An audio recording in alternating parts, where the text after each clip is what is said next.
Hello guys! Gusto mo ba malaman kung paano mag-DIY ng name tag? Tara sa CapCut!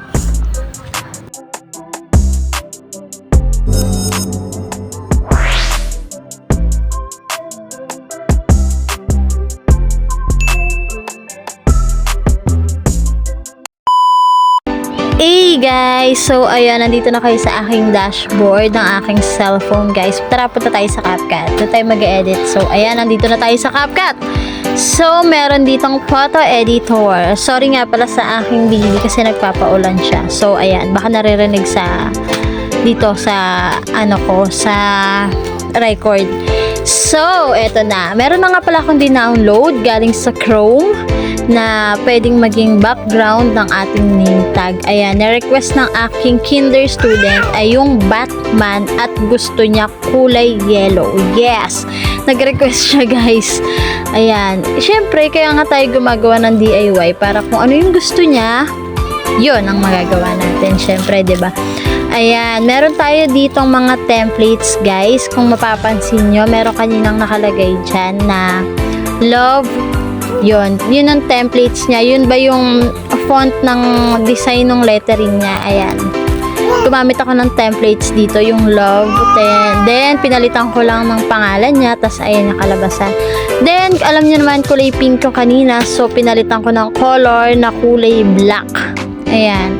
Na-edit siya guys. So, kailangan nyo lang kapakapain kung anong mas nababagay. Siyempre dapat black kasi siyempre lettering para mas mabasa. And ayan, siyempre lalagyan natin siya ng kinder and ang kanyang section. Ayan. Lalagyan din natin yan ng design at i-edit natin kung anong nababagay na kulay. Meron ditong stroke at may shadow. Meron ding background. Kayo na bahala mag-design kung anong gusto nyong ilagay dito. Yung stroke guys, yun yung lettering sa kulay. Kulay sa lettering, yung sa gilid niya. Ayan. 'Di ba? Black siya. Meron siyang stroke yung sa gilid ng lettering niya. Merong kulay-kulay. Ayan. Yung kulay white, yun yung stroke. Then yung background, yun yung magiging background ng mismong lettering, tas may background. Then yung shadow, yun yung pinaka kulay niya sa likod. Depende sa inyo kung gusto niyo lagyan ng shadow. Ayan. Ayan, o, diba? Ang ganda ng gawa ko. Charis. O, ayan. Yung gradient section niya, dali nilagay ko na lang is white para kitang-kita at saka para maiba. So, yung name niya, syempre black para mas mabasa. And, yung lettering niya, big letter para lahat ma-identify yung mga letters, diba? Para mas kitang-kita ba? O, diba? So, kayo na bahala mag-imahinasyon kung anong gusto nyong design and kayo na bahala mag-design.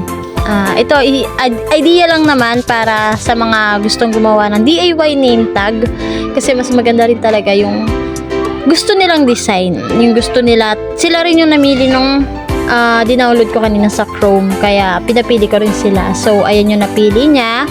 Tatlo yan. Ayan, in-export ko na kasi tapos ko na siyang na-edit. Punta na tayo sa aking photo album. So, eto na. Eto na guys yung mga finished product natin, yung mga na-edit natin. So, hanggang dito na lang guys. Bye!